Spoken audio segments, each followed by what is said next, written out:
أما بعد فأوصي نفسي وإياكم أيها المسلمون بتقوى الله حق التقوى ومراقبته في السر والنجوى فإنه قد فاز من اتقى ومن أعرض عن ذكره فإن له معيشة ضنكا يا أيها الذين آمنوا اتقوا الله حق تقاته ولا تموتن إلا وأنتم مسلمون. Ma'asyiral muslimin, ma'asyiral muslimat, hadirin wal hadirat wal musyahidin wal musyahidat yang bergelar tak dipanggil gelar, yang tak bergelar tak disebut nama, alim ulama, para asatizah, nini mama, tokoh adat, tokoh masyarakat, hadirin hadirat yang hadir di Masjid Al-Madinah Jalan Lingkar Bangkinang, yang saya muliakan, yang saya hormati, yang saya cintai. Alhamdulillah, dengan izin Allah kita pada hari ini, di hari Ahad pekan pertama bulan ini, yang mungkin terakhir kita bertemu di tahun ini. Insya Allah kita bertemu tahun depan. Ya, jangan kemana-mana. Ya, kaum muslimin dan muslimat dirahmati Allah. Kita bersyukur karena hati kita masih senang untuk hadir, masih senang menjadi tamu Allah, duduk melingkar, mendengar ilmu-ilmu yang diperintahkan Allah Subhanahu wa taala. Itu adalah suatu kebaikan yang luar biasa, yang mudah-mudahan tercatat sebagai bagian dari jihad kita, jihad menuntut ilmu agama, yang menambah panjang catatan amal-amal soleh kita. Amin. Semoga semua yang hadir Allah berikan apa yang Dia janjikan. Hati yang tenang, jiwa yang tentram, rahmat yang meliputi, malaikat yang mengelilingi, dan di akhir pertempaan kita dosa-dosa kita diampuni. Ma'asyiral kiram, salawat dan salam kepada Nabi alaihi salatu wassalam, para sahabatnya, pada ahlul bait, anak istri, cucu, cicit dan keturunannya, serta sahabat-sahabat muhajirin dan ansar, serta siapapun yang mengikuti mereka sampai hari kiamat. Kita sangat berharap mudah-mudahan salawat dan salam itu membuat hati kita kepada Nabi semakin dekat, dan di hari kiamat menjadi sumber syafaat. Amin ya rabbal alamin.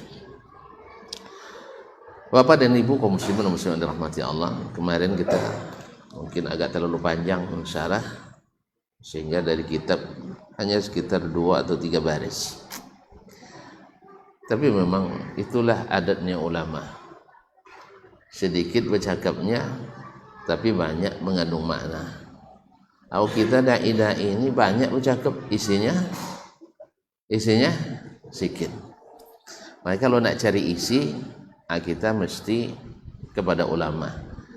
Tapi kalau nak cari aksi, itu kepada penceramah. Itu aja. Kalau nak cari isi, kita merujuk para ulama. Tapi kalau nak cari aksi, kita merujuk para penceramah. Oleh sebab itu maka nampaknya kelas kita masih kelas penceramah. Jadi oleh sebab itu isinya sedikit, cakapnya banyak. Kalau beliau sedikit menulis, isinya banyak. Lebih lagi Nabi kita sallallahu alaihi wasallam, lebih lagi kalamu Rabbina Al-Qur'anul Karim. Ya, sampai hari ini tafsir masih ditulis orang juga. Masya Allah. Ya, masih ditulis sampai hari ini. Tidak habis-habis digali. Airnya, ilmunya, semuanya bisa menjadi sumber inspirasi dan motivasi bagi kita. Mudah-mudahan Allah SWT memudahkan kita paham. Kaum muslimin, kemarin sudah masuk pada wasiat beliau setelah menjelaskan keutamaan ilmu, keutamaan orang berilmu, manfaat ilmu, kemudian nasab ilmu, dan pahala orang yang berilmu, pahala orang yang menuntut, mengajar ilmu dan sebagainya. Nah, ilmu apa yang dimaksudkan? Beliau katakan wa afdalul ulumi ilmu syariah. Ilmu yang paling utama itu adalah ilmu syariat. Kenapa dia lebih utama? Biasanya kita membedakan produk itu dari produsennya. Sah? Misalnya, apa misalnya? Air ini dari produsen yang ternama akan berbeza maknanya, berbeza harganya dari produsen yang belum punya nama. Atau sabun cuci piring misalnya, Boy ya. Nah, antara merek Sultan dengan merek Sultan apa Sultan? Ini ya, merek Sultan.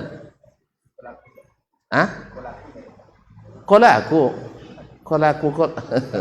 Nah, kira mereknya Sultan. Saya tidak tengok-tengok. Beliau dah beri tapi saya tidak tengok mereknya. Nah, ma'asyil kiram dirahmati Allah SWT, dengan merek lain yang sudah ternama, tentu orang akan nilainya berbeza. Demikian juga syariat ini adalah produk Allah Tabaraka wa Ta'ala.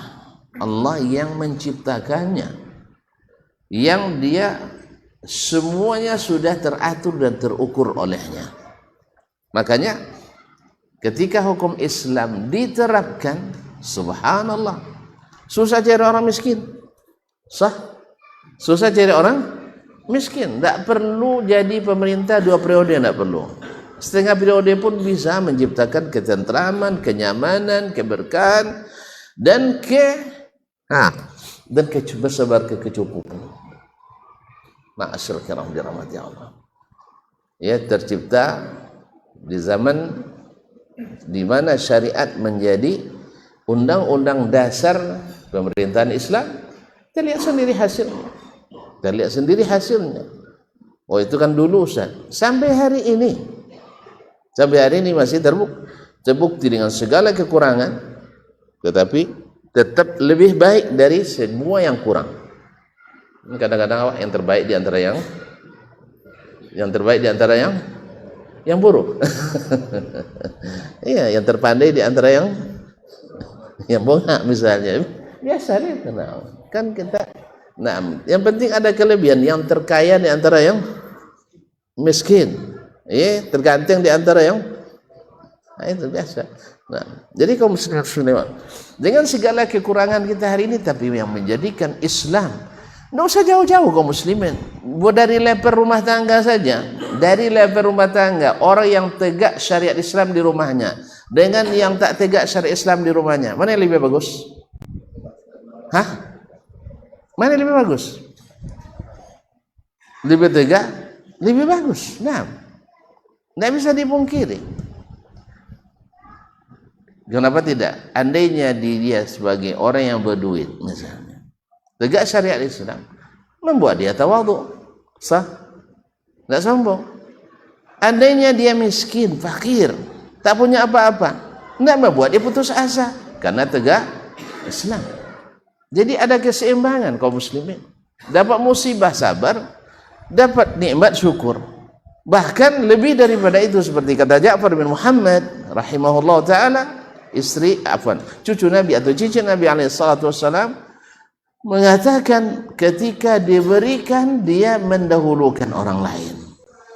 Ini baru subuh tadi orang bertanya ke saya, boleh tidak saya Ustaz mendahulukan paman saya yang terlibat riba daripada saya pergi umrah ke Makkah dan ziarah ke Madinah? Saya bilang bagus sekali. Umrahnya kan belum wajib kan? Tidak wajib kan? Sudah pernah umrah? Sudah. Menyelamatkan saudara yang terlibat riba ini didahulukan. Karena ini mudarat yang harus dihilangkan. Dan mungkin tidak akan menghabiskan itu. Dan jarang diganti oleh Allah dengan waktu yang sangat cepat. Sah? Jadi makanya hidup syariat itu, ya, negara jadi aman, rumah tangga jadi nyaman. Tapi bila sudah tidak tegak syariat, misalnya di rumah sering berkelahi, pasti ada salah satu yang jadi masalah syariat tidak tegak. Suami tidak melaksanakan perintah Allah terhadap istrinya. Mungkin keras, tidak tahu lemah lembut. Sahih? Ya, maka nak lama piti sekenek ben. Bukan dia nak nawa, nak amuh. Pokok piti sedetunya, tapi harus ya harga kaki 5. Jadi menu harus bintang itu mana bisa? Allah musta'an. Jadi dia minta menunya bintang 5, tapi dia beri belanja harga kaki 5. Mana masuk? Nah, berarti tidak tegak. Kan nafkah itu sesuai dengan taraf kehidupan kita. Kan tidak mesti sama nafkah saya dengan, kalau Ustaz ini bisnis, tentu nafkahnya lebih besar daripada yang saya berikan. Wajar aja kan? Saya juga tidak boleh dikasih tahu. Tidak usah kasih tahu berapa untuk bagi. Ustaz juga tidak boleh gali berapa saya bagi. Nah, yang penting tentu tidak mesti sama semuanya. Sahih? Nah, tidak mesti sama. Ada orang yang cukup dengan sekian, ada yang berlipat-lipat itu tidak cukup. Yang tidak boleh itu adalah boros, tidak boleh, mubazir tidak boleh, apa lagi? Nah, boros tidak boleh, pelit juga tidak boleh. Tapi adalah pertengahan. Ada pertengahan. Nah, jadi kaum muslimin, demikian juga dalam pertemanan kita, bersahabat, berguru, bermurid. Bila tidak tegak syariat di dalamnya, pasti hubungannya tak sebaik yang tegak hukum syariat di dalamnya. Karena adab guru ke murid ada, adab guru ke murid ke guru ada, sah? Ada orang tua ke anak ada, adab anak ke orang tua juga ada. Awak tuntut aja nak beradab, awak tak beradab ke anak. Wang kuang aja omanya, ayam aja ni. Gimana lagi? Apa dek kuang aja wang ayam non maju. Di ayam maju akhirnya kuang. Itu jadinya. Pasti dia menjawab itu karena dia dengar dari salah satu dari kita. Anak berasa menjawab ucapan orang tua pasti salah satu dari kita. Ini menjadi penyebabnya. Mungkin ayah yang suka ceramah depan maknya, tidak puas ceramah di luar, tidak ceramah lagi di rumah. Padahal harusnya gantian kan? Kaum muslimin dan muslimat. Atau sebaliknya, setiap suaminya minta sesuatu mesti ada bertingkah. Ada tingkah tak? Misalnya bisa buat kopi misal. Dia ngopi je lah lama-lama ngopi je lah, tidak nak loloknya kan. Nanti ini didengar oleh anak. Dia orang tak nak makan tahu ianya. Ini makan sudah itunya. Kopi buat sudah turunnya. Lolok jadi juga kan ya. Jadi kebiasaan itu kaum muslimin banyak, sebagai ahli pendidikan mengatakan banyak hal yang tidak diajarkan tetapi tertanamkan. Tidak diajarkan tapi tertanamkan. Makanya ahli pendidikan keluarga mengatakan jen babanta di depan anak. Sama juga jen bo banta ke depan. Tadi jen babanta di depan anak. Nya anak mang soma Jawa. Yang kedua jen bo babanta ke depan mintua. Nya kan tak soma Jawa dah. Lainnya Ustaz MPI PMI masih perumahan mertua indah. Paham tak? Jen banta depan anak dan jen bo banta ke depan mintua. Ini kalau bo depan mintua sama mintua lah banta payah mau gay. Kalau awak bawa dua bawa banta, sana marahnya. Kan ya? Bompek tu kan domen. Tapi kalau mintua sama tu mintua, tak ada domen dah. Ni dia mamak pun angkat tangan dia. Nak tahu nak orangnya. Asyik tiap babinan tu banta tahu menantunya. Iya tiap babinan tu banta tahu je menantu. Jadi intinya kaum muslimin muslimat, bila tegak syariat maka aman masyarakat. Dah tegak syariat aman masyarakat. Kalau tidak aman berarti ada masalah. Maka jadilah ilmu syariat sebagai afdalul ulum. afdalu al-ulum. Qala Syekh rahimahullah, wa afdalu zalika liman wufiqa yujawida qira'at al-Qur'an. Sebaik-baik itu semua dari ilmu syariat itu adalah yang bisa membaca Al-Quran dengan baik. Ini sudah kita sarankan itu ya. Dah, enggak usah ditambah-tambah lagi tuh. Ini panjang lagi nanti Taib. Wa yahfadhu haditsan Nabi. Wa yahfadhu haditsan Nabi. Menghafalkan hadis Nabi SAW. Setelah Al-Quran, hafalkan hadis. Kenapa hadis? Hadis terjemahan Al-Quran langsung. Jadi kalau nak menghafal Al-Quran, tengok aja Nabi dengan para sahabatnya. Ini enggak baca Quran tapi menurut kita akhirnya berbeda arah kita dengan arah Nabi SAW. Makanya di zaman Nabi aman, zaman kita tidak aman. Kan ya? Betul kan? Nah, di zaman Nabi aman, pas di zaman kita tidak aman. Apa masalah?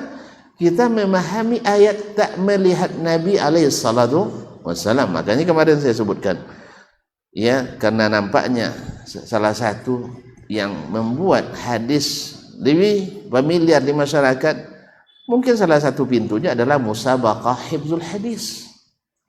Ya, biasakan musabaqah Al-Quran, musabaqah hifdzul Quran, tilawatil Quran, tafsirul Quran, kaligrafi Al-Quran, apa lagi? Sampai musabaqah jual Quran, aduh, tapi hadis belum. Maka kita coba untuk memasukkan musabaqah hadis, minimal di pondok-pondok ada yang menghafalkan hadis. Sebab selama ini orang sering menafsirkan Al-Quran tidak dengan hadis Nabi SAW. Sehingga ketika yang satu menafsirkan dengan hadis, yang satu menafsirkan dengan hadas, terjadi tolak belakang di antara keduanya. Iya nih itu banyak masalah di lapangan yang akan kita hadapi ketika orang membaca ayat qul bi fadlillahi wa bi rahmatihi fa bidzalika falyafrahu huwa khairum mimma yajma'un. Katakanlah dengan karunia dan rahmat dari Allah, dengan demikian hendaklah mereka bergembira, itu lebih baik daripada yang mereka kumpulkan.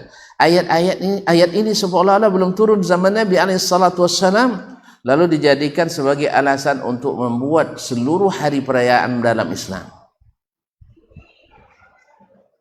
Kan ya? Ikan iya. Jadi dulu zaman Nabi tidak ada tafsir itu. Nabi tidak pandai menafsirkan itu. Itu masalahnya. Nabi tak pernah menjadikan ayat ini untuk merayakan hari-hari yang dibesarkan. Bukan tidak besar hari itu, tapi tidak jadikan sebagai ibadah tertentu. Besar hari, iya, siapa yang bilang enggak? Bersyukur kita, bersyukur. Gembira, ya gembira. Tetapi tidak untuk membuat suatu ritual tertentu. Jelas ya? Nah, ketika ada yang menafsirkan dengan selain tafsir yang hadis tadi, hadis itulah mulai badu punggung ya. Badu punggung. Kalau badu punggung igi hubungan. Sah? Itu untungnya ada adu palo. Kalau adu palo lain lah. Itu masih bawa badu punggung. Lumayan je lah bawa. Masih bisa didomen. Tapi kalau lah badu palo, apalagi badu bangke pengelangan. Anda jangan sampai. Jadi kaum muslimin dan muslimat, makanya semua itu baru bisa dinamaikan kalau kita punya hadis-hadis Nabi SAW. Taib. Punya hadis diikuti. Karena tahu tidak cukup. Sama dengan yang kemarin tuh. Apa urusan mahasiswa sulit dibuatnya. Lalu diprotes sama mahasiswa yang sendiri. Ustaz kan hafal bahwa Nabi SAW melarang kita mempersulit urusan. Dibacakan hadis-hadis kan. Nah, dia bilang, alun lahir nini orang lapal dan hadis tunya. Alun lahir nini orang lapal dan hadis tu. Padahal dia muda pun masih dokek umumnya mahasiswanya. Tapi dek sampai begitu. Apa jawaban muridnya? Saya tidak butuh hafalan ustaz. Sahih? Saya tidak membutuhkan hafalan ustaz. Saya membutuhkan amalan ustaz terhadap hadis itu. Sahih? Kalau ilmu dibaca di buku dapat kita, searching di Google bisa kita buat. Tapi mana aplikasinya? Kalau antum belajar tentang tawadhu, bisa tidak antum tawadhu? Merendahkan diri pada orang. Kalau antum belajar tentang mengapresiasi prestasi orang, pernah enggak, bisa enggak antum mengapresiasi atau justru hasad melihat prestasi orang lain? Atau antum tentang ikhlas, ya, teriak-teriak si fulan enggak bantu saya misalnya, antum juga enggak bantu kok. Apa bedanya? Oh, saya punya alasan, ini alasan saya, mereka juga punya alasan yang lain. Ya, kalau mau berani, lanjutkan. Kaum muslimin dan muslimat dirahmati Allah SWT. Wa yahfadhu hadithan Nabi sallallahu alaihi wasallam wa ya'rifu sahihahu min saqimihi. Memang harus tahu yang sahih mana yang dhaif. Kenapa harus tahu yang sahih mana yang dhaif? Tonton pernah dulu ketika mencairkan duit uang di bank pakai cek?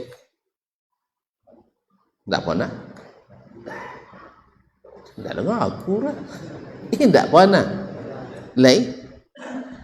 Pernah enggak ditolak ceknya gara-gara ceknya enggak sah? Cek kosong atau salah tulis nama Ma'ali dengan I diganti dengan Y, ditolak. Ada enggak? Ada enggak? Sampai seteliti itu? Iya. Apalagi dalam beragama ini. Kemarin jemaah namanya siapa namanya? Anggaplah nama saya lupa nama, Tony dengan I dengan Tony pakai Y. Enggak bisa terbang. Apa sebab? Karena I dengan Y enggak sama. Coba bayangkan sih. Begitu kaum muslimin dan muslimat dirahmati Allah, hati-hatinya orang masalah dunia ini. Sebab kalau kami terbangkan juga, Syekh Ustaz katanya, kalau kami tetap terbangkan dengan begini, kami kena denda entah berapa, denda puluhan ribu apa? Kalau Malaysia ringgit, kalau di Arab Saudi dengan rial. Tentu tidak mungkin mereka menanggung risiko itu, sah? Betul kan? Nah, demikian juga dengan hadis-hadis yang kita bawakan, pastikan sahihnya. Sebab kalau tidak nanti ditolak. Kalau tidak sahih nanti ditolak.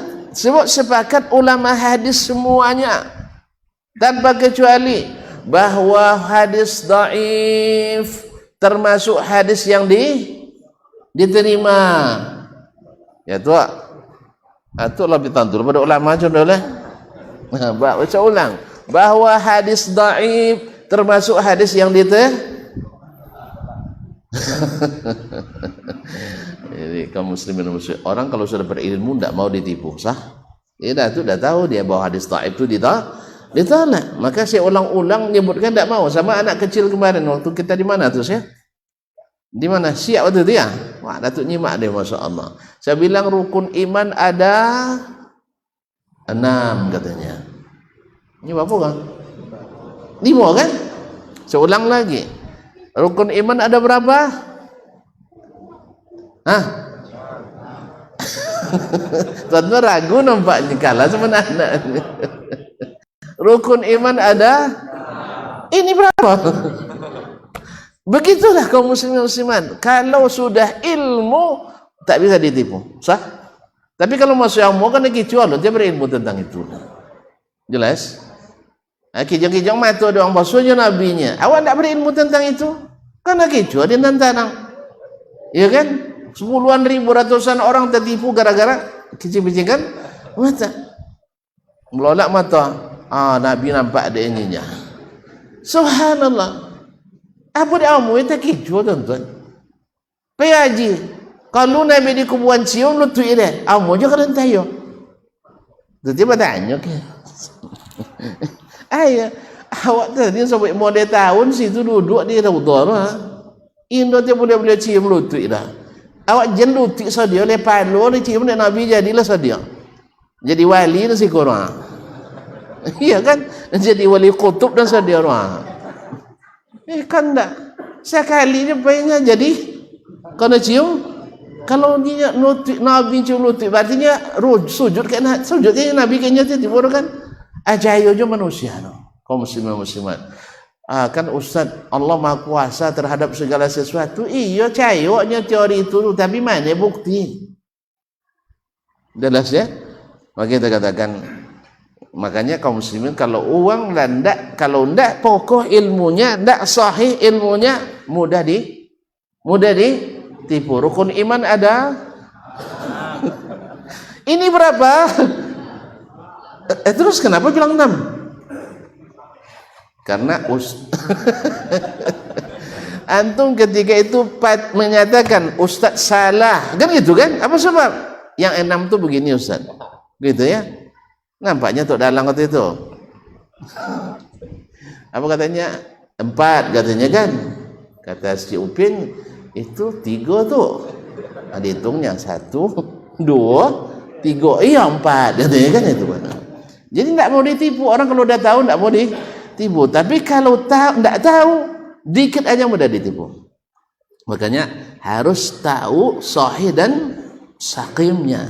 Sebab hadis yang tidak sahih secara ijma' tidak diterima. Karena dia hadis mardud. Hadis mardud digolongkan oleh ulama mustalah hadis. Cuman setelah mereka sepakat bahwa hadis dhaif itu ditolak, tetap mereka berselisih apakah boleh diamalkan atau tidak. Nyata tolak boleh diamalkan? Yes. Ya secara logis saja enggak. Makanya jumhur ulama mengatakan enggak diamalkan hadis dhaif. Tuh cara untuk memotivasi enggak jebulio kan itu lagi kan. Hanya sebagian kalau untuk motivasi enggak apa jodoh, tapi bersyarat. Syarat. Nah, cuma salahnya jumhur tidak bilang bersyarat tanpa syarat tetap tidak diamalkan. Karena di antara syaratnya tidak meyakini itu dari Nabi sallallahu alaihi wasallam. Kalau tidak yakin Nabi, mana semangat ngejong dah. Kalau tidak yakin itu dari Nabi, semangat kita mengerjakannya? Tidak. Dan tidak mungkin orang mengamalkan hadis dhaif itu kecuali dengan semangat dari Nabi sallallahu alaihi wasallam. Kalau sudah semangat jelenangnya. Jadi oleh itu kaum muslimin sebenarnya yang sahih dalam masalah ini adalah tidak boleh mengamalkan hadis dhaif dalam segala hal. Walaupun ada khilaf di masalah fadailul amal dan fadilat amal. Sebab ketika dibuka pintu boleh diamalkan dalam fadilat amal, hadis palsu pun masuk di dalamnya. Hadis palsu pun masuk di dalamnya. Kenapa? Kita bukakan pintu babe ambang balobiyah. Sehingga yang sahih gara-gara yang dhaif ada, yang sahih ditinggalkan. Yang terbaru adalah hadis tentang semangka. Labi masalah kopi di hadis semangka. Apa bunyi? Siapa yang makan seketul semangka? Seketul tahu? Seigi semangka. Salamu ado aja ramah semangka dimuncul. Hendaknya dapat pahala 70.000 apa? Nah, hilanglah hafalan tu. Potong 70 atau 70.000? Hah? 70.000 hasanah. Iya ya. Dia hapus 70.000. Apa? Didoakan oleh 70.000 malaikat. Masya Allah. Bocor dek tukang semangka ya, muka kasih tu ustaz ni ya. Batu pun soalnya boleh semangka cu. Banyak muncul kan makan. Kan iya. Subhanallah. Akhirnya tadi jadi kojo awak jadi banyak lomba tanya ustaz. Tang Malaysia tak kita tanya nanti bu. Apa le sah ya di segala ni nanti iko jen cair jo le dan iko kulit ni jo isi kan. Kulit hijau isi ya Allah musta'an. Jangan terlalu panjang tafsir nak. Jadi kaum muslimin dan muslimat, itulah akibat kita tidak tahu sahih dan tidak sahih. Besok akan adalah hadis matua. Di situ pentingnya mengetahui mana yang sahih, mana yang tidak. Jangan diberi ambang balabio. Karena kalau diberi ambang balabio, itulah lahirlah kitab-kitab fadilat amal. Yang sebagian besarnya adalah hadis palsu. Karena sebagian mengatakan kan ada ulama yang mengamalkan ustaz. Kalau ujahnya ulama mengamalkan hadis palsu pun ada ulama yang enggak ulama yang mengamalkan hadis palsu? Ada enggak ulama yang mengamalkan hadis palsu? Ada. Itu penulis kitab itu, kan ulama besar itu. Kan disebut sebagai hafiz kutubus sittah. Saya tidak tahu siapa yang nguji, saya tidak tahu. Kan banyak yang diisukan si fulan hafiz kutub as-sittah. Ya kita akui saja lah, tidak masalah. Karena Allah memberikan kelebihan pada orang yang dia kehendaki. Nah hafal, tidak hafal. Karena hafiz dia karunia, betul. Tapi hafalan bukan apa? Hafalan bukan patokan benar salah. Patokan benar salah itu adalah benarlah dia memahami atau tidak. Karena berapa banyak orang menghafal Al-Quran tapi dia tidak paham Al-Quran. Berapa lama ahli tafsir Al-Quran tapi tafsirnya berbeda dengan yang ditujukan Al-Quran. Jelas ya? Seperti tafsir orang-orang Mu'tazilah, tafsir orang-orang mutasawwifah. Banyak tafsir yang dipaling-palingkan, tidak ada dalam sunnah, mereka tafsirkan dengan hal seperti itu. Akhirnya tafsirnya bebas, sehingga dengan pendapat, dan Nabi melarang menafsirkan Al-Quran dengan pendapat. Man fassaral Qur'ana bi ra'yihi faqad akhta. Siapa yang menafsirkan Al-Quran dengan sekedar logikanya, dia keliru dan salah. Ibnu Abil Iz Al-Hanafi mengatakan, orang yang menafsirkan Al-Quran dengan pendapatnya berdosa sekalipun benar tafsirnya. Dan siapa yang menafsirkan Al-Quran dengan ilmu sekalipun salah, dia berpahala. Oleh sebab itu tidak boleh sembarangan orang menjadi ahli tafsir. Tapi kalau jadi pakar tafsir calah.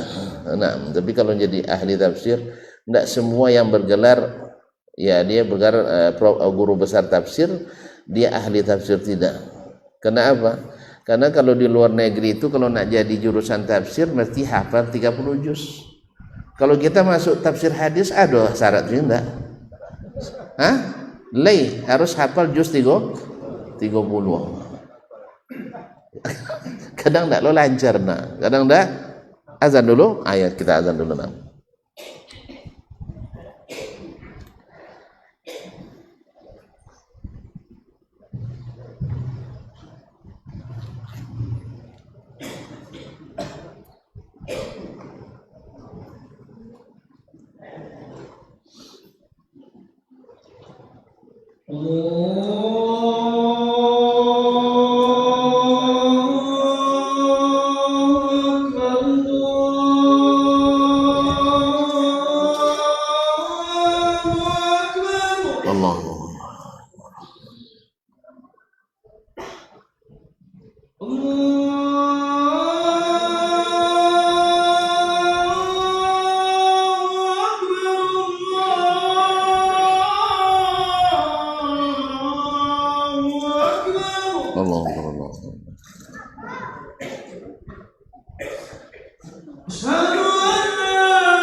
Sadallah.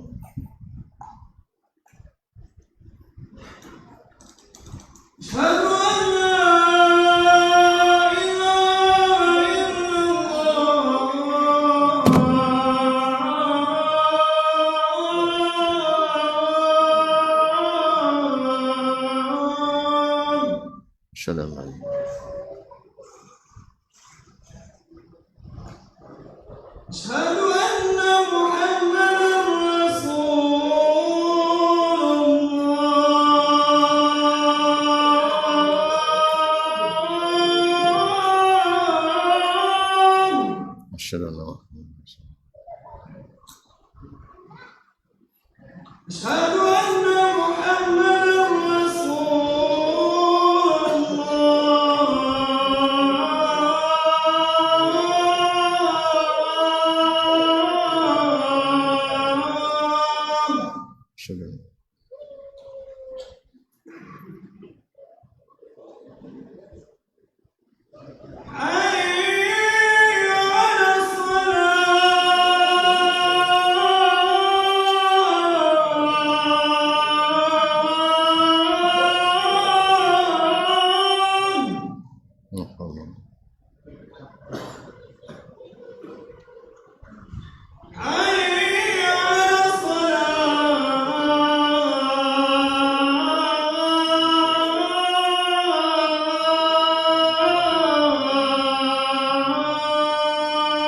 La haula wala quwwata.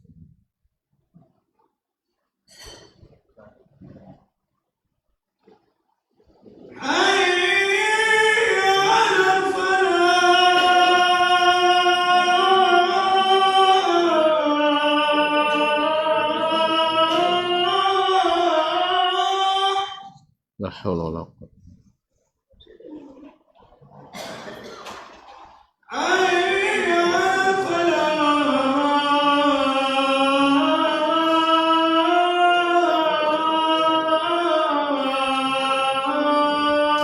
La haula wala quwwata.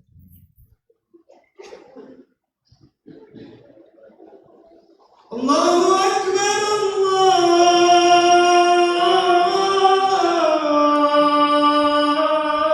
Allahu Akbar. Allahumma rabbana. La ilaha illallah. Wa nashhadu an la ilaha illallah.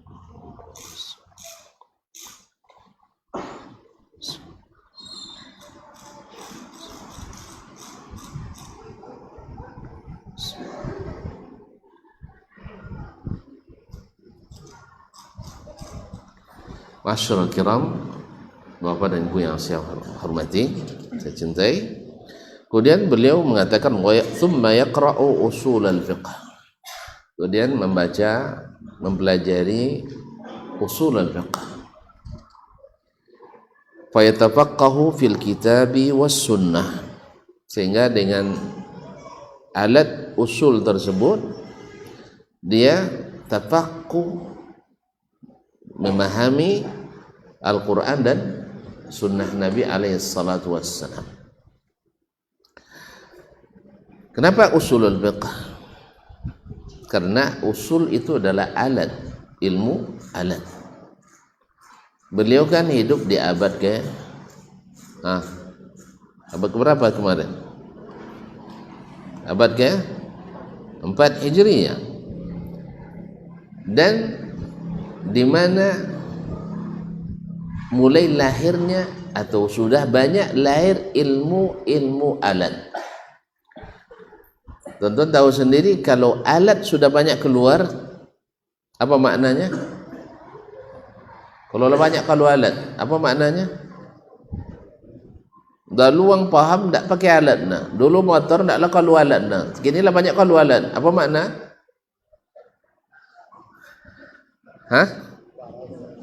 Kalau dah banyak keluar alat, ilmu nahu keluar, ilmu sharaf keluar, ilmu balaghah keluar, maknanya apa? Dah mulai banyak yang rusak. Alat motor, kan kalau beli motor baru, buka plastik, kan ada alat baik dah. Ya lucu? Ada dongkrak, ada kursi roda. Kunci roda, maaf. Kunci roda. Sudah itu ada kunci pas, ya kan? Macam-macam kunci di baik. Nah, bila mau kalau alat kau? Bila usah. Bila usah. Nah, kan ya? Demikian juga dengan ilmu fikih, ilmu hadis ini. Dulu di masa Nabi, ketika datang Al-Quran, datang hadis, mereka paham. Jalan langsung kan? Kemudian dulu mereka berbahasa Arab tanpa belajar qawaid, mereka bisa berbahasa Arab lancar seperti kita berbahasa Ocu. Ada Ocu perlu belajar grammar dulu? Kan ada dah? Tidak ada. Tapi kini banyak tak orang Ocu yang tak paham bahasa Ocu? Tidak. Pakan mau pilih hilang bahasa Ocu. Pakan mau hilang bahasa Ocu. Nanti pakan mau. Kawan dulu sama di Darun kan, lah 10 tahun sudah itu basuh di Madinah, jadi ketua kloter. Indo pandai bahasa Ocu lah. Nya kau jauh di pakan. Aku nak bahasa Ocu bahasa Indonesia lah jiran. Atau bahasa Melayu atau bahasa Arab. Itu dia. Tak jauh di bahasa ni. Nah. Yang nanti niku perlu kawaid ya, perlu kawaid. Jelas? Nah, ketika dulu bahasa Arab lancar, orang tanpa titik, tanpa baris bisa baca dan benar. Tapi lama kelamaan mulai rusak pengetahuan itu, sehingga banyak yang salah baca, sehingga diperlukan ilmu titik, ilmu naqd. Sudah itu rusak lo baris, enggak tamanu baris dati maris bau manis dopan, sehingga terpasuk ilmu syakl. Jadi asal itu rusak lo coba cara nuli bahasa Arab lo, adalah ilmu rasm dan sebagainya. Jelas kaum muslimin? Dulu ada kalau bahasa dengan nenek mamak ke bahasa, kalau bahasa dengan ayah mak ke bahasa. Kini lah dah tahu sodole. Maka perlu ilmu balaghah, dan ilmu bayan, ilmu badi'. Jelas? Berarti banyaknya lahir ilmu alat karena semakin hebat kita atau semakin rusak.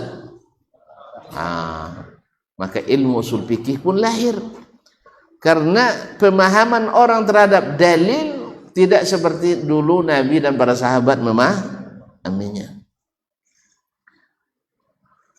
Sehingga kadang-kadang terpaksa pakai alat bubut gitu.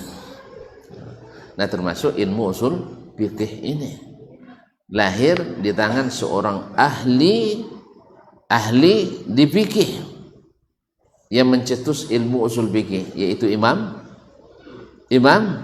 Asy-Syafi'i rahmatullahi alaih. Bukan tidak ada ilmu ini, ada. Para sahabat paham, cuman tidak perlu dipelajari secara tersendiri karena mereka sudah teraplikasi langsung.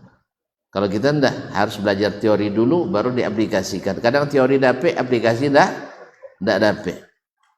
Lain yang dipelajari, lain yang dijawab dah. Kan gitu? Lain yang dipahami dari Nabi, lain pula nih ya pahami.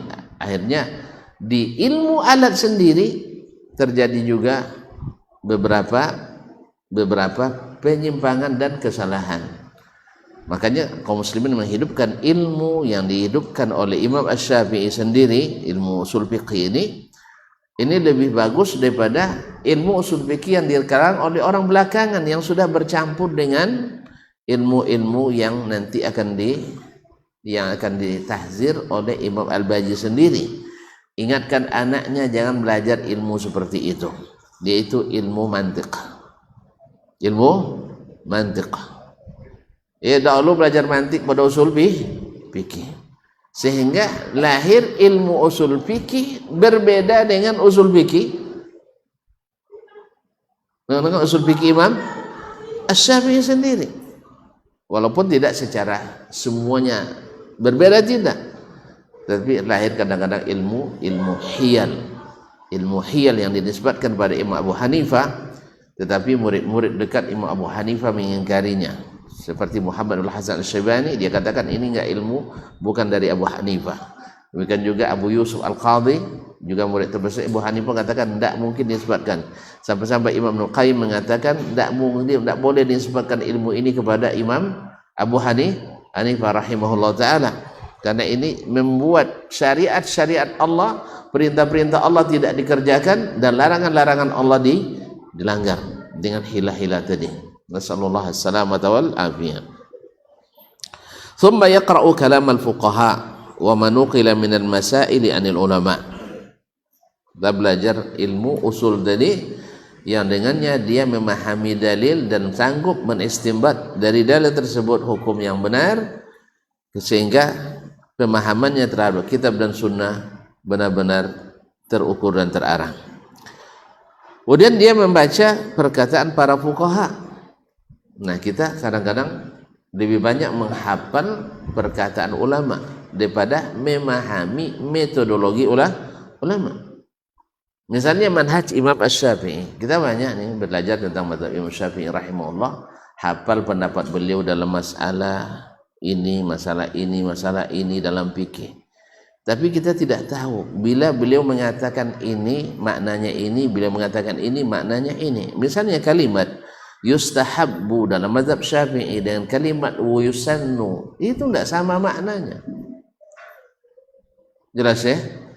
Jadi kadang, dan kita banyak yang jadi pengikutnya menyamakan ke semuanya, seolah-olah semua yang dikatakannya itu seolah-olah benar-benar sama artinya. Kalimat wa yusannu ada dalil yang sahih dan sahih di dalamnya.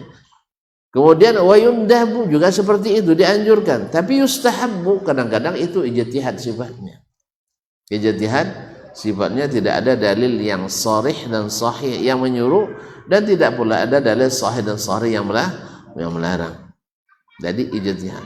Kadang-kadang kita tidak bisa membedakan itu. Kadang-kadang yang mustahabnya lebih dipertahankan daripada yang disunnahkannya. Allah musta'an. Kaum muslimin dan muslimat dirahmati Allah. Ini yang saya beliau kemudian membaca perkataan para fuqaha dan masalah-masalah yang dibahas yang dinukil dari mereka. Karena memang ini mengasah kemampuan kita dalam memahami hukum-hukum Islam. Kaum muslimin, orang yang besar-besar saja kadang sampai tak paham, apalagi kita. Ya kan, masih ingat kisah Abu Yusuf yang diuji oleh gurunya, masih ingat? Masih lupa? Hah? Taib. Kan Abu Yusuf waktu itu sakit. Ini kan murid utama Imam Abu Hanifah. Sakit dijenguklah oleh gurunya. Tentu untuk beri semangatnya, orang sakit perlu dikasih semangat, dikasih. Ini Abu Yusuf ini sebentar lagi susah dicari penggantinya sebagai ahli fikih. Dengar gurunya bilang seperti itu, semangat pula dia buka majelis. Pada gurunya masih ada, gurunya masih ada, buka majelis. Yang namanya orang lebih senang pada yang tua, yang muda daripada yang tua. Apalagi Abu Yusuf, masya Allah, kefasihan bahasa Arabnya mungkin mengalahkan Abu Hanifah rahimahullah. Banyak pula pindah ke majelis Abu Yusuf. Memang syaitan ini memudahkan kita kan. Jadi dalam hati Abu Hanifah tersinggung. Kamu belum saya rekomendasikan sudah buka majelis. Ada guru tersinggung gak? Ada guru nanti singgung gak? Toge ada buka majelis? Lain. Ada. Itu biasa. Akhirnya dia utus seorang murid yang cerdas untuk menguji Abu Yusuf di depan orang ramai, depan majelisnya. Masuk kau tu je. Waktu tu aja tu selesai cerita kan. Selesai cerita kan. Ini kalau tanggung tergantung juga kan. Nah, jadi kaum muslimat dirahmati Allah, supaya tanya keinyon, bila ada seseorang datang ke tukang jahit, bawa pakaian bahan lalu diukur. Nah, setelah janji waktunya sampai, misalnya bulan 8 bosok datang kembali ambil. Pas datang si pemilik kain, rupanya si penjahit bilang nggak ada bapak membawa kain ke sini. Dia ingkari ada kain itu. Baik, terjadi perselisihan antara keduanya. Yang satu bertahan karena memang diantarkan kain dan diukur. Yang satu menolak. Rupanya tukang jahit ini nengok kainnya bagus sekali, dibeli di Arab Saudi, dibeli di luar negeri, di situ susah dicari. Akhirnya dia tertarik, maka dibuat kain untuk dirinya sendiri, sehingga dia ingkari atau dia tidak mengakui ada menerima pesanan. Pokoknya saya tidak ada terima pesanan. Tentu yang kasih pesanan barangnya mahal tadi tentu tidak menyerah dia kan. Akhirnya masuklah aparat, diperiksa, ketemu itu barang, tapi sekarang bukan bahan lagi, sudah jadi pakaian siap pakai. Akhirnya dipaksa dia mengembalikan. Kalau udah polisi yang masuk tentu tidak ada alasan untuk nolak lagi. Akhirnya dikembalikan. Nah sekarang masalah upah, barang dah jadi nih, sah? Nah apakah dia berhak menerima upah atau tidak? Kalau dia jawab berhak, bilang salah. Kalau dia bilang tidak berhak, bilang juga salah. Itu mana yang betul? Mana yang betul? Akhirnya datanglah sang penguji tadi ke majlis Abu Yusuf. Seperti sekarang lah, diuji dan dia datuk misalkan. Nah, Ustaz, ya tanyanya. Didengar oleh tuan-tuan, tak dapat saya jawabannya. Tentu, awak tadilah jadi pakai hebat kan, upahnya ndak. Rumah lagi jawab berhak katanya. Salahnya. Ini salahnya. Itu pikir ayurayanya. Kalau itu ndak berhak. Salahnya. Wah, siapa mutusan kamu? Siapa yang menyuruh kamu datang ke sini bertanya? Ini bukan sembarangan orang. Dia ndak mengakui.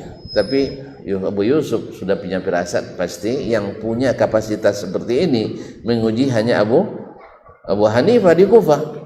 Dan dia datang ke majlis syekhnya, ya. Majlis syekh tanya, dia datang dari kanan, syekh paling ke sini tidak mau menerima. Jual mahal pula Abu Hanifah rahimahullah taala. Ya, dia sedang marah memang sama muridnya. Akhirnya makanya ujung-ujungnya apa? Ujung-ujungnya dibilang, ya sabar dulu, duduk di situ, nanti kamu akan duduk di sini. Akhirnya Abu Yusuf menutup kembali majlis kajiannya. Itu waktu di majlisnya. Iya kan? Iyalah, guru-guru awak aja lah kan. Nah, kaum muslimin dan muslimat. Jadi apa jawabannya yang benar? Dijawab berhak secara mutlak, salah. Dijawab tidak berhak dapat upah secara mutlak, salah. Nah, ini adalah fikihnya. Nah, ada yang tahu jawabannya? Berarti lebih hebat dari Abu Hanifah. Abu Yusuf maksudnya.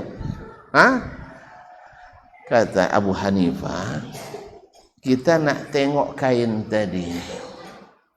Kalau ukurannya ukuran pemesan, pemilik asli, berarti dia niat menjahit untuk siapa? Untuk pemesan tadi yang punya. Maka waktu itu wajib bayar. Karena dia menjahit untuk yang punya barang. Tapi kalau ternyata bajunya seukuran dia, berarti dia menjahit untuk siapa? Untuk dirinya sendiri. Di mana dia dapat hak? Karena niatnya menjahit untuk dia. Nah, dalam masalah ini banyak masalah yang bisa dikiaskan ke sini. Kalau mau kita belajar sama Imam Abu Hanifah rahimahullah ta'ala. Tapi tuan-tuan pasti tidak setuju, karena ahli sunnah di Indonesia mesti bermazhab itu masalahnya. Jadi harus bermazhab Syafi'i. Padahal Imam Syafi'i sendiri pesan dengan tegas dan keras, jangan kalian bangun dinding-dinding tinggi antara saya dengan Malik. Jangan kalian buat pagar-pagar tinggi antara saya dengan Abu Hanifah. Karena kami semua adalah orang yang sedang mencari dengan sekuat tenaga mana yang benar dalam masalah ijtihad ini. Kalau ternyata benar Abu Hanifah, ikut Abu Hanifah. Kalau benar Malik, ikut Malik. Kalau benar Syafi'i, ikut Syafi'i. Itu pesan mereka semua. Maka di sini nampak keliru dan salah besar orang yang mengharuskan di Madinah mesti Maliki, di Mekah mesti Abbasi, di di Masjid Al-Madinah mesti Hizbuni. Ini kekeliruan besar.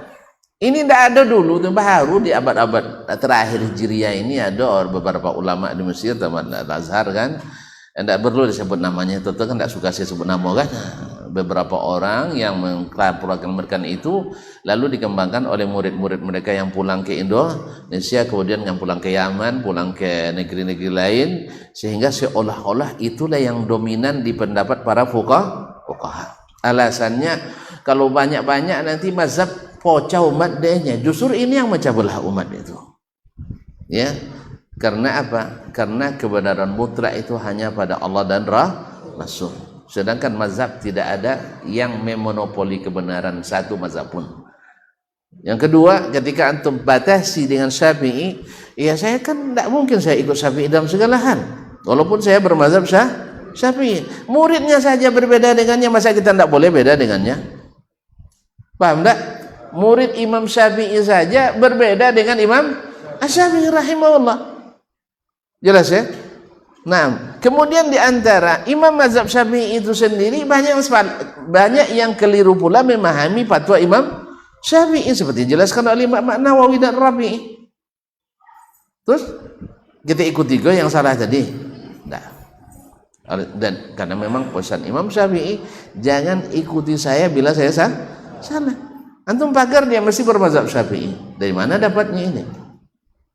Ya, hanya beberapa kampanye di abad ke-4 Hijriah, 14 Hijriah di Timur Tengah, khususnya di Mesir, akhirnya diikuti oleh, terasa pula lah, iya lo soyenya kan, pada kacau umat dia cala, hah? Pada kacau umat dia cala keliru. Pada kacau umat cak keliru itu ijtihad beliau-beliau itu akhirnya diikuti oleh sebagian. Ya saya sebutlah seperti diantaranya, tidak usah lah ya, nanti tersinggung pula tonton baperan sekali nomor itu masalahnya. Kalau untuk mahasiswa saya bilang, karena mahasiswa agak sedikit walaupun baperan tapi karena masih berkepentingan, nanti tidak kasih nilai sama Ustaz katanya. Kalau tonton kan dah, makanya daripada baperan nanti tidak usah saya sebut nama. Ya, lebih selamat kan? Alhamdulillah. Yang penting bukan pendapat Imam Syafi'i, bukan pendapat Imam Malik, bukan pendapat Imam Ahmad, bukan pendapat Imam Abu Hanifah yang mengatakan kalau kalian tinggal di Kufah mesti bermazhab Abu Hanifah, kalau kalian tinggal di Baghdad harus bermazhab Ahmad bin Hanbal, kalau tinggal di Mesir mesti bermazhab Lais bin Sa'ad. Tidak ada, bukan dari mereka. Hanya ijtihad sebagian ulama belakangan kontemporer, mereka ingin mengotak-ngotak umat Islam, tujuannya baik supaya mahir dalam Syafi'i. Tidak juga mahir dong, yang tidak berkat ilmu Syafi'i baca orang kitab Syafi'i ya, kadang tidak ada yang tamat pula. Macam mana nak tamat? Dosen masuk di awal semester sekali, di akhir semester sekali, habis itu dikasih diktat, bukan buku, dikasih diktat, itu wajib dia beli, kalau tak beli dapat C. Allahumma musta'an. Macam mana nak tamat kaji? Akhirnya seolah-olah kita imam mazhab Syafi'i. Jika dikatakan wajib bermazhab Syafi'i, tidak ada, baik dalam Al-Quran maupun Sunnah maupun dalam pendapat para ulama, tidak ada yang mewajibkan mesti bermazhab ini, mazhab ini. Dan tidak pula ada dalil yang melarang bermazhab. Yang ada larangnya adalah fanatik pada mazhab, padahal dalil sudah jelas menyelisihi mazhab. Wala takfu ma laysa laka bi'ilmun. Jangan kalau mengikuti sesuatu yang kamu tidak punya ilmu. Inna sam'a wal basara wal fu'ada kullu ulaika kana anhu mas'ulah. Sesungguhnya pendengaran, penglihatan, hati akan dimintai pertanggungjawaban. Nah, makanya kata Imam Syafi'i, kunci dalam masalah ini, la yahillu li ahadin idza istabanat lahu sunnah ay yada'aha li qawli ahadin kainan man kan. Tidak halal bagi seseorang yang jelas baginya sunnah. Sunnah siapa? Tentu sunnah Nabi sallallahu alaihi wasallam. Dia tinggalkan sunnah ini karena terpaku oleh pendapat seseorang, siapapun orangnya. Siapapun orangnya. Sejelas itu perkataan Imam Syafi'i rahimahullah. Masa kita mau juga mengaku ikut Syafi'i tetapi melanggar fatwa Imam Syafi'i rahimahullah ta'ala. Nanti ada bilang berarti Syafi'i bongak ya? Tidak ada saya bilang ke situ. Jadi siapa bilang Imam Syafi'i bongak? Awak yang seperti ini ngaku-ngaku pandai, masa Imam Syafi'i yang sehebat itu kita katakan bukan. Menyalah itu salah itu bukan berarti masalah bongak. Sebab Umar pernah salah juga ijtihadnya, diluruskan oleh Ali bin Abi Thalib. Itu alim Ali pada Umar dah. Mana lebih alim Ali daripada Umar? Umar lebih alim. Cuman kadang-kadang kesalahan Umar diluruskan oleh Ali bin Abi Thalib. Taib, mana alim Abu Bakar daripada Umar? Ali Abu Bakar. Ada tidak Abu Bakar diluruskan oleh Umar? Ada. Demikian juga sebaliknya. Bahkan Umar diluruskan oleh seorang wanita yang tidak begitu dikenal. Tak benar malam riwayat dah. Umar salah menetapkan hukum. Datang dia dibacakan ayat. Umar langsung mencabut kembali keputusan hukumnya. Tah masa awak tak boleh salang imam awak. Jelas? Ya. Imam Syafi'i mengatakan hadis palsu tak boleh diamalkan, tak boleh dipakai hujjah. Tapi beliau dalam sebagian kitabnya memakai hadis. Lah mulai wongi nampak doh. Lah mulai tersinggung. Itu salah noh. Akan itu jangan ngaji lah Ustaz, banyak masalahnya. Enggak. Masalahnya mudah sekali. Ya kita ini ngaji seperti yang mereka suruh. Kalau bertentangan, ada yang sahih tinggalkan, yang tidak saya selesai. Nanti usah disalahkan, salahkan aja lah, tidak ada masalah lah. Cak dua si solang, asal jen dua si salah. Ini kan ada si solangnya lah si salah. Yang tak boleh basi salah. Itu basi salahnya. Kalau kedua si solang tidak ada masalah. Tapi jangan basi salah. Itu sudah ada sejak zaman Nabi aja ada. Ulama besar disalahkan oleh Nabi SAW. Sahabat-sahabat yang disalahkan. Kalau dikaji masalahnya panjang nanti ya. Tapi intinya yang tak boleh itu adalah basi salah. Adapun saling menyalahkan ilmu itu sudah merupakan tradisi umat Islam sejak zaman Nabi SAW. Jelas? Yang tak boleh adalah bertahan di atas kesalahan. Jadi itu tidak boleh. Yang kedua, jangan mencari-cari kesalahan orang. Tapi kalau kita baca buku ketemu yang salah, itu kita betulkan. Misalnya Imam Al-Baji, kita baca bukunya, harusnya harakatnya fathah, dia buat kasrah, kita betulkan. Atau mungkin muhakkik yang salah menuliskan, kita betulkan. Jelas? Ustaz ya? Anak tatu nanti ngaji. Itu kitab Al-Ummu baca dia. Tapi lo tu ya.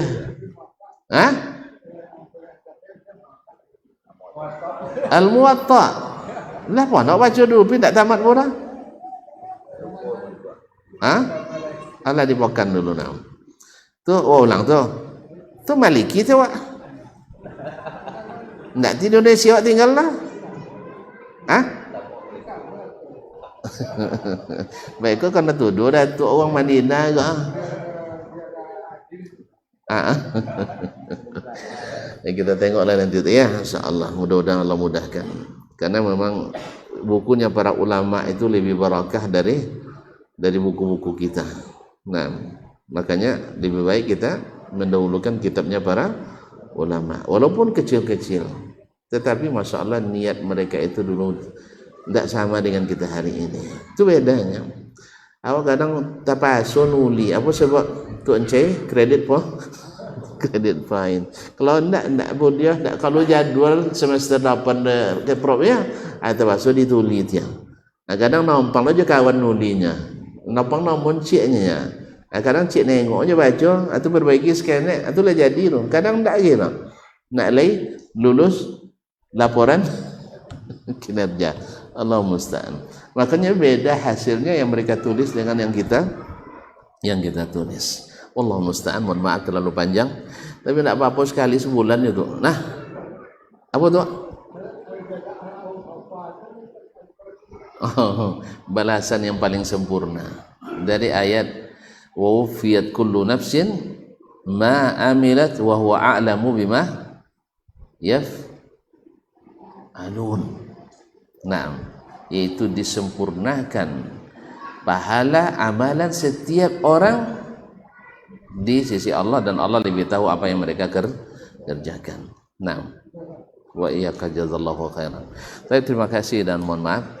Mudah-mudahan masih bisa kita sambung pada pertemuan tahun depan.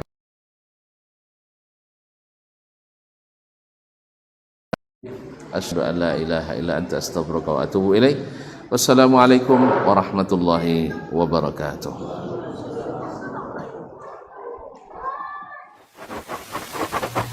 Barometer amal kita saleh tak salehnya di salat kita. Bila salat kita ikhlas dan sesuai dengan sunnah Nabi SAW, maka insya Allah amalan yang lain mengikut. Ini aktivitas ini membantu saya di akhirat atau akan menyulitkan saya di akhirat. Kalau seandainya perbuatan itu ternyata akan menyulitkan kita di akhirat kelak, tinggalkan perbuatan itu. Anta ni'mal jund. Kamu adalah sebaik-baik prajurit. Coba lihat. Kamu adalah sebaik-baik prajurit. Maka tujuannya adalah menghancurkan kehidupan rumah tangga.